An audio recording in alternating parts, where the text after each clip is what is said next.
What's up, guys? Erudite Trucker here, back with another video.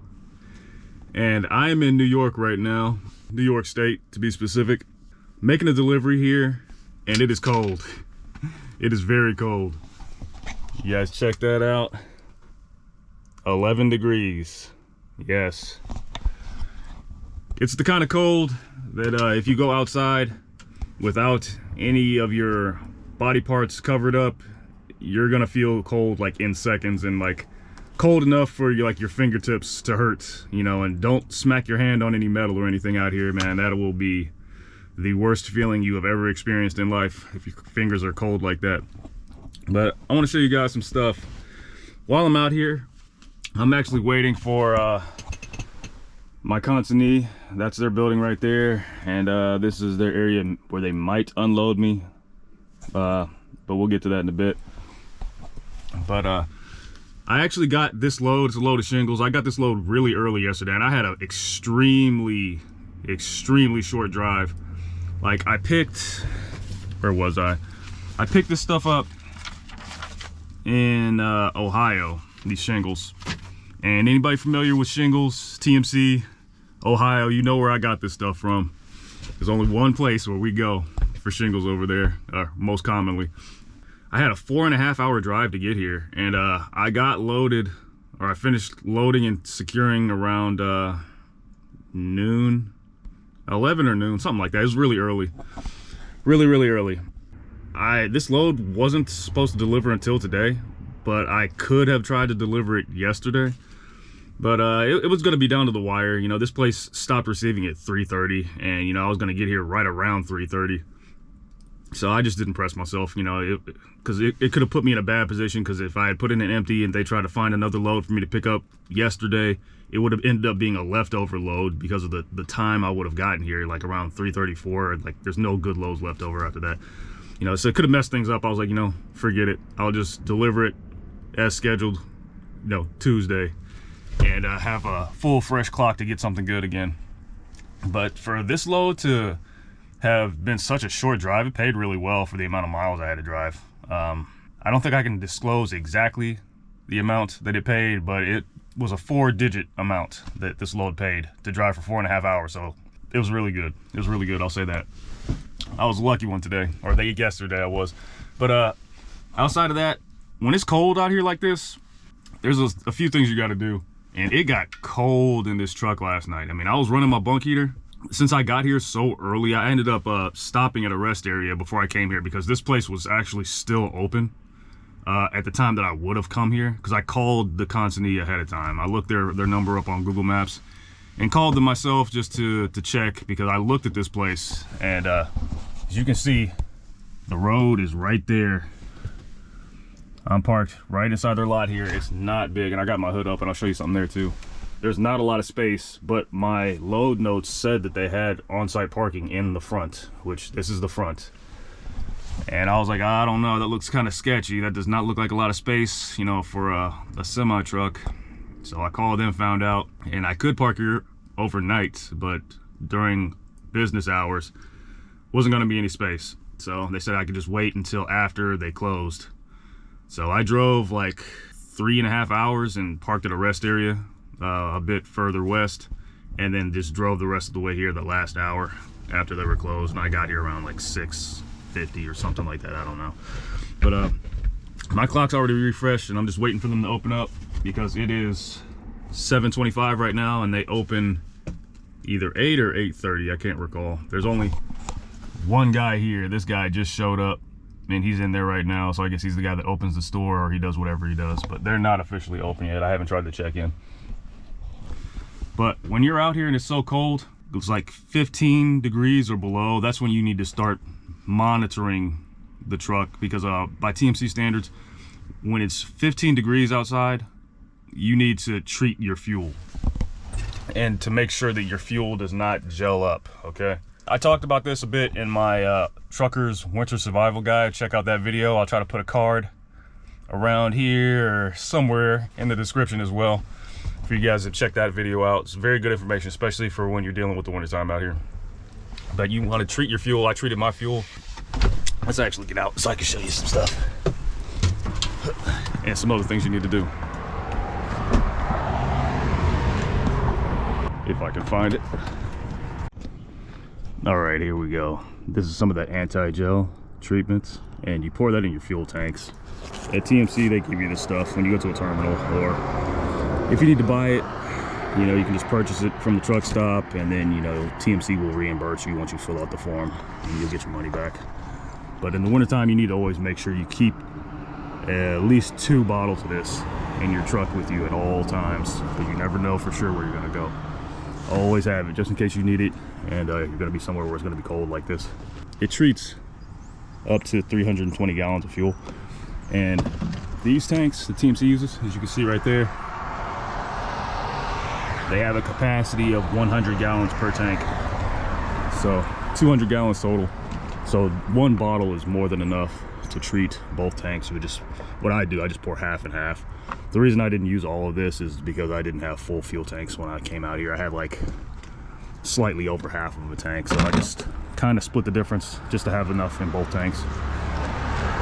But that'll make sure that your fuel tanks do not your fuel won't freeze up in your fuel line, and your truck will stall out. That anti-gel prevents that. And you don't want to wait until after your fuel lines have already gelled up to try to use that. That's not really gonna work very well for you. But another thing you want to do when you're out here checking the winter, or trying to survive the winter out here, is at the end of the night, they want you to drain your fuel filter here. It's called the Dafco Petcock, I believe. I'm not saying that incorrectly, but there is a right here. So you can see where my finger's pointing. This little switch right here, you would flip that down, but you want to make sure you have something to catch it, because all the fuel that's in here will pour out from the nozzle when you flip that switch down. This switch right here, my finger is, and that will keep the fuel that's in your filter from gelling up. I talked to Road Repair before. I mean, like, if you're close to gelling up, you can pour some of that anti-gel or some of the diesel 911 in there to, you know, loosen that up, you know, ungel it basically. So I mean, I did that.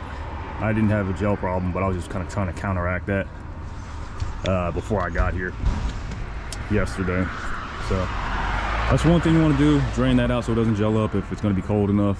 And if it's 10 degrees or colder, TMC wants you to leave your truck idling the entire night until the temperature increases or you leave. So another thing you want to do is, at the end of the night, when you park, you want to make sure you bleed your air tanks here, okay? So bleeding your air tanks is just you pull these levers, or these wires here, pull both of them, and that is to make sure that there's no moisture in your air lines here, or in your air tanks, because if you're driving and it's cold out here, you know, the air can get condensed, and if there's any moisture in it, it can freeze, and you don't want any ice in your brake lines or anything that has to do with you stopping the truck, because it will not work. Make sure you do that. If there's no moisture coming out, like I just pulled mine, no water came out, like it'll spit like misty water out of there if there is any, and you want to hold that wire until the water stops. But if it's just air like what I did, you should be fine. There's no moisture in there. And another thing, I need to close this actually. I don't want my engine block getting too cold. Had that open so I can show you guys, but I don't want anything getting colder than it needs to be. My fingertips are already burning. It's cold out here. I'm not a fan of the winter. But another thing you want to do, or not do, is you do not want to set your trailer brakes when you are parking somewhere during the winter, because these brakes back here are going to be hot or warm, but you're going to be in a cold area. So if your brakes are warmer and there's any moisture on them at all when you set them, when you're in a cold area like this, all that moisture will freeze, and when you hit the red button in your truck to release your emergency airlines, your trailer airlines, your brakes will not release. They will be stuck, and you will have to beat on them like with a hammer. I've never had to do it, but I've seen videos of other people having to do it. And you want to beat on your brakes until they release. So you want to not set your trailer brake, you know, unless you're in a situation where you're parking on a hill or something. And you want to try to avoid that too. Don't park on a hill if you can. But yeah, when I say your trailer brake, this one here, see how mine's not set? I have it released, but you always want to set your parking brake. You don't really have to worry about that one having the ice issue. Not really. But they got one of those trucks over there running, I'm hearing, so they might need me to move soon. But I parked myself in a way so that I could get out once it's time for me to move. Because I'm not sure if they're gonna unload me right here or not. When I called yesterday, they said that they had a different lot where they unloaded shingles. So I don't know where that is. They said when they got here in the morning, you know, they would get me to there. So we're waiting for that, but I parked. Actually, let me go back out here to show you guys so it'll make sense. I parked right here. This is kind of like where, as far up as I could back up in their lot. And here's the road right here. And then this is their driveway. As you can see, it's not all that much wider than the truck itself.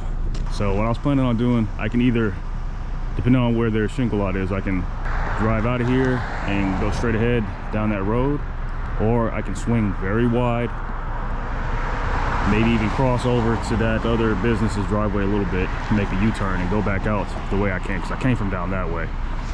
You know, always leave yourself with an option for getting out when you park your truck. Don't park somewhere where you can get boxed in by other vehicles, because you don't know when they're going to come back or how long you're going to be stuck sitting in the spot that you're in. Okay, so we're just waiting for these guys to start. It looks like some of their workers are starting to filter in now. I see another guy pulling up, but hold on a second. All right, the guy that just pulled up behind me there, he's actually the guy that's going to take me to their shingle lot. And we got another TMC guy that literally just pulled up, so I need to go tell him the same information that I just heard so he can follow me, because the guy said that there's a spot up there I need to drive forward, and there's like another business or something with a big lot that I could spin around in and come back over here. That would probably be better and safer than doing that U-turn option I was thinking about. You want to try to avoid U-turning in a semi-truck, you know, unless you are on a street that specifically has U-turns, U-turn area for trucks. It'll usually look like a huge wide loop on the side that sometimes you see people parking in that you're not supposed to park in. It's really big and wide for semi-trucks.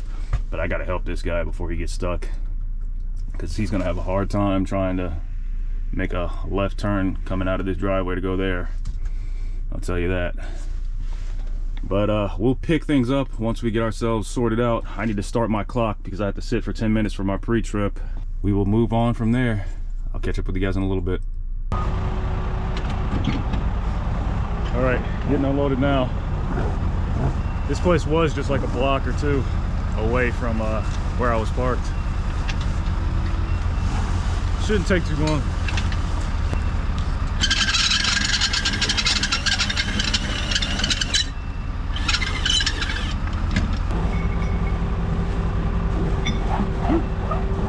Starting to warm up a little bit. It's not as cold as it was, or maybe that's just because I'm working now.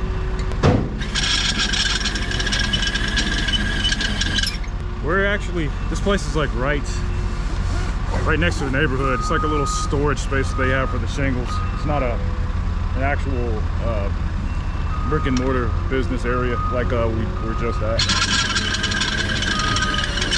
So I'm not going to be able to park anywhere around here yet. Yeah. Do me a favor? Yeah, sure. I had a bundle of singles fall off up there. Could you grab them for me? Oh yeah, I got you.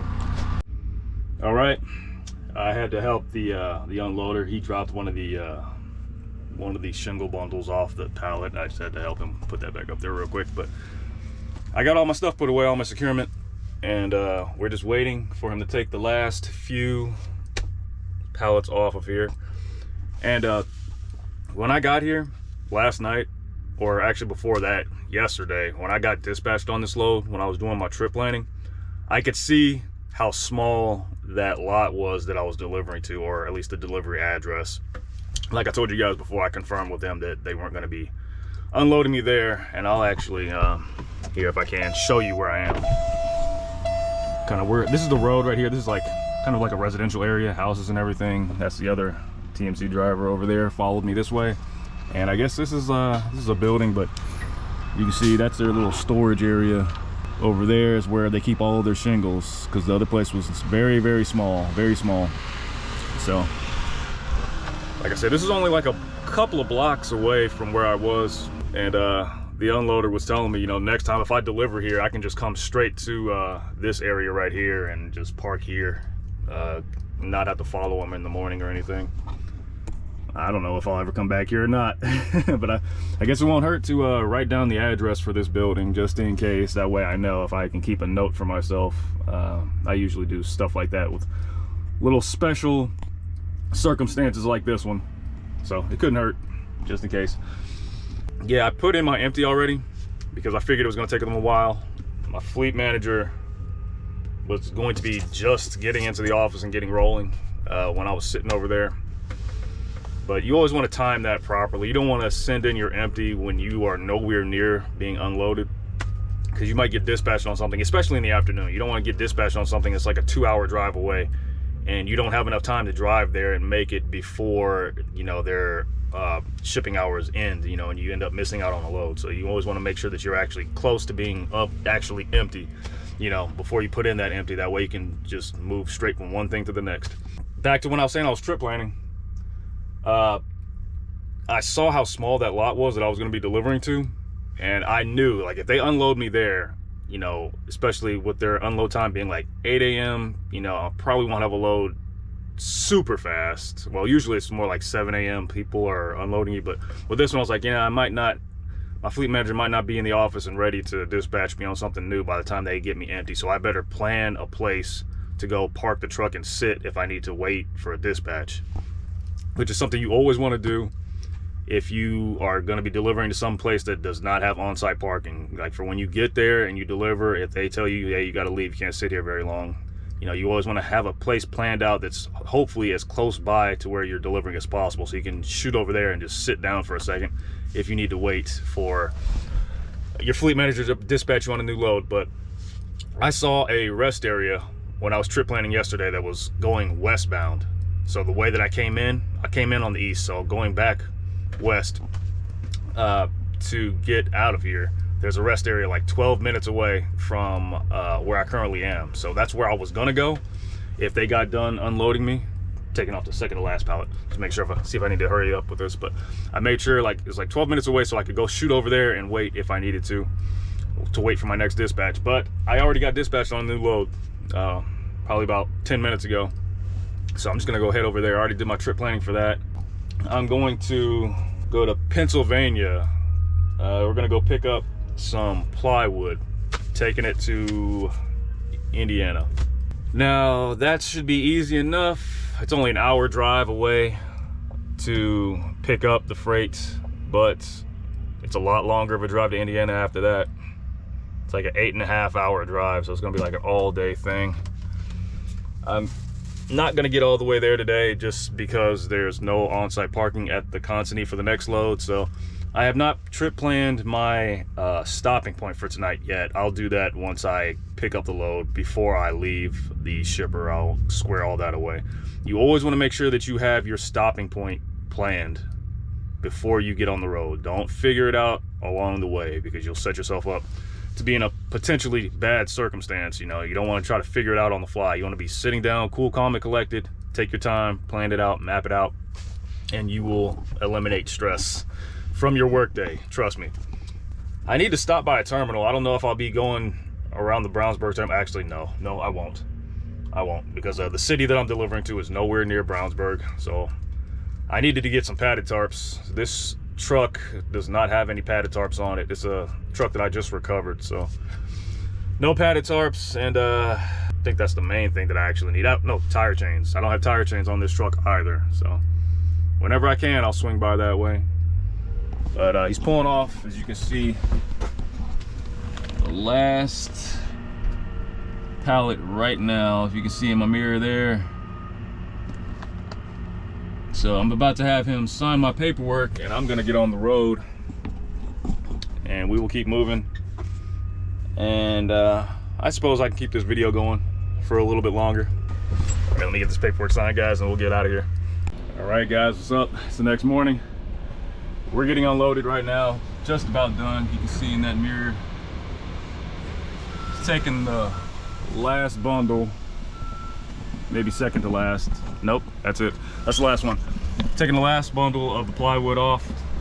We left the greater Cincinnati area around 7:15 this morning. We had a 2-hour drive to get down here, and it was no problem.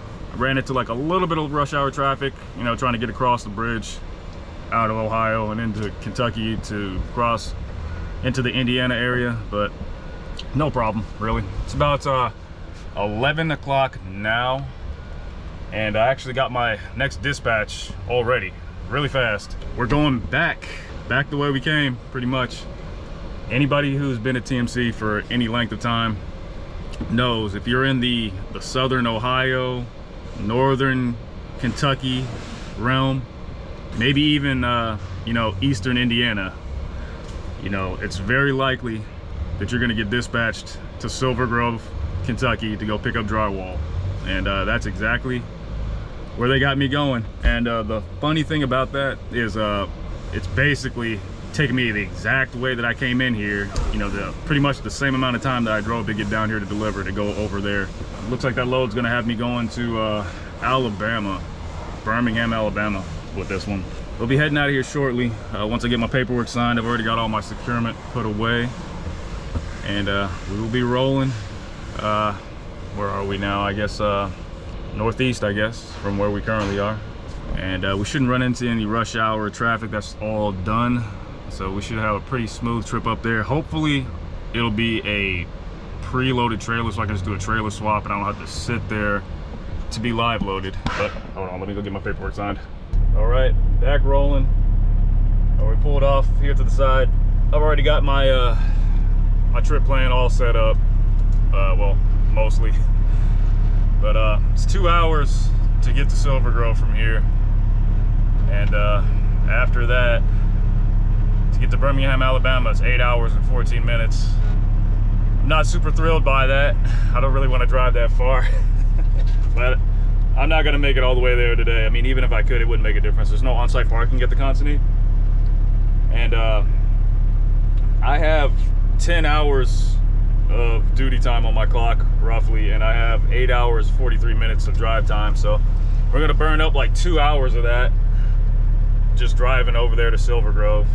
Once I get to Silver Grove and I get loaded, I'll trip plan for where I'm gonna park for the night. Just because like I can't really plan where I'm gonna park for the night right now, because I don't know 100% for certain how many hours I'm gonna have left once I get to Silver Grove and once I'm done securing and everything. So I'll go ahead and plan that, and we will get rolling and do what we do. But I'm gonna go ahead and cut the video off here, guys. I'll catch you all in the next one. I appreciate you all watching, as always. Make sure that you are liking, commenting, and subscribing at the bottom. I will respond to you. I appreciate you guys all watching. I really do. I appreciate you guys, and also appreciate all you guys that I run into out there on the road that say you watch my content and, you know, it helped you in some kind of way. You know, that means a lot. You know, that's why I make these videos, to try to help you guys have an easier time out here on the road and help you guys learn a bit to make the job safer and easier for yourself, and, you know, safer for anybody that's driving on the road around you. You know, you don't have to worry about your load being secured properly. But I'll see you guys in the next video. I'll see you farther down the road. Your Night Trucker out.